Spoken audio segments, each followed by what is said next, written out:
Assalamualaikum warahmatullahi wabarakatuh. Perkenalkan, nama saya Riansyah dari kelas manajemen SDM 2O.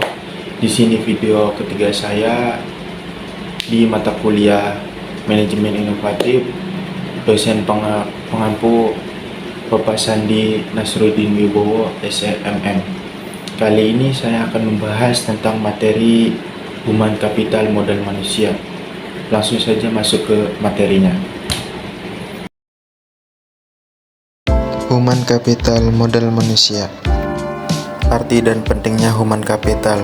Istilah human capital pertama dikemukakan oleh seseorang ekonom bernama Theodore Sekules yang berpendapat bahwa peningkatan kesejahteraan pada perusahaan tidak tergantung pada tanah, peralatan, energi, sumber daya, melainkan pada kompetensi pengetahuan dari pegawainya.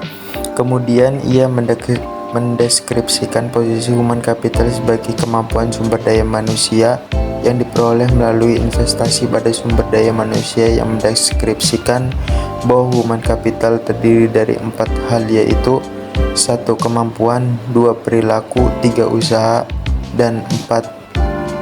Waktu. Dan semuanya ini dimiliki dan dikendalikan sepenuhnya oleh pegawai. Untuk mendeskripsikan human capital sebagai kombinasi dari keempat faktor tersebut sebagai berikut. 1. Karakteristik atau sifat yang dibawa pada pekerjaan, misal inteligensi, energi, sikap positif, keandalan, dan komitmen. 2. Kemampuan seseorang untuk belajar, yaitu kecerdasan, imajinasi, kreativitas, dan bakat. 3. Motivasi untuk berbagi informasi dan pengetahuan, yaitu semangat tim dan orientasi tujuan. Peran human capital sebagai kunci keunggulan organisasi.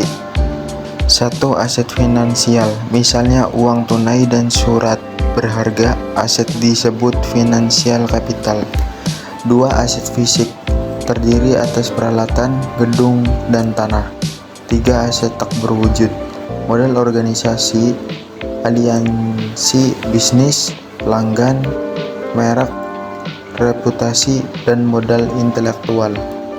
Hubungan kompetensi karyawan dengan human capital. Dalam meningkatkan kompetensi karyawan, tenang utama yang harus diperhatikan yaitu kompetensi harus sesuai dengan strategis bisnis, dan kompetensi perlu diciptakan melalui lebih dari satu mekanisme. 5 cara untuk meningkatkan kompetensi karyawan yaitu membeli, membangun, meminjam, melambung, dan mengikat. Transformasi peran divisi SDM. Model konseptual yang dikemukakan Ulrich menggambarkan bahwa transformasi divisi peran SDM yang didasarkan pada 2 dimensi utama, yaitu dimensi operasional dan dimensi strategis. Dari 2 dimensi ini muncul 4 peran SDM, yakni strategis partner, administrative expert, employee champion, dan change agent. 4 peran divisi SDM. Strategis partner, yaitu Departemen SDM harus mampu menjadi partner bagi manajer lini dan manajemen lainnya dalam mengeksekusi strategi dan membantu merealisasikan perencanaan. 2. Administratif expert, membantu tercapainya efisien administratif dan memastikan bahwa kos dapat dikurangi dan kualitas tetap terjaga secara kontinu. 3. Employee champion, Departemen SDM harus dapat menunjukkan komitmennya terhadap manajemen dan pada waktu yang sama berusaha meningkatkan kontribusi karyawan lebih besar. 4. Change agent, Departemen SDM harus dapat menjadi agen perubahan yang kontinu, membantu proses-proses dan kultur secara bersama, meningkatkan kapasitas organisasi untuk lebih baik. Tingkat kompetensi dalam sistem pengukuran human capital. Activity level, yaitu pengukuran aktivitas rutin SDM seperti rekrutmen, pemberhentian, promosi, deal untuk syarat laporan internal. Functional level, yaitu kolaborasi dengan unit fungsional organisasi, Misal, divisi dalam mengukur aktivitas, mengumpulkan dan menerjemahkan data, dan mengambil tindakan koleksi. Strategis level, yaitu tingkat analisis tertinggi sehingga dapat memberikan gambaran perusahaan secara penuh, memberikan pemahaman hubungan antara SDM, strategi, dan kinerja. Dari ketiga tingkat kompetensi di slide sebelumnya, diketahui bagaimana melakukan pengukuran nilai human capital pada ketiga tingkat tersebut.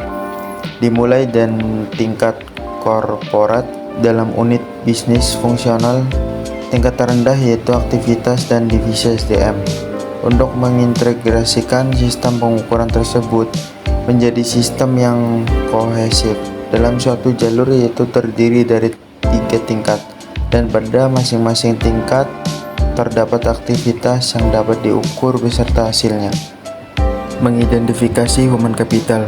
2 hal yang mendukung kontribusi investasi human capital ke dalam perusahaan. Pertama, karyawan dengan human capital tinggi lebih mungkin memberi layanan konsisten dan kualitas tinggi, sehingga perusahaan tempat mereka bekerja dapat mempertahankan pelanggan atau menarik pelanggan baru. Kedua, pelanggan potensial dapat menggunakan kualitas human capital dari karyawan perusahaan sebagai alat penyaring untuk memilih layanan yang mereka sediakan. Untuk keberhasilan perusahaan, proses atau bisnis apapun tergantung pada 3 keterampilan, yaitu comedy skill, leverage skill, property skill. Sampai di situ saja materi yang bisa saya sampaikan. Jangan lupa like, comment, and subscribe. Kurang lebihnya mohon maaf. Wassalamualaikum warahmatullahi wabarakatuh.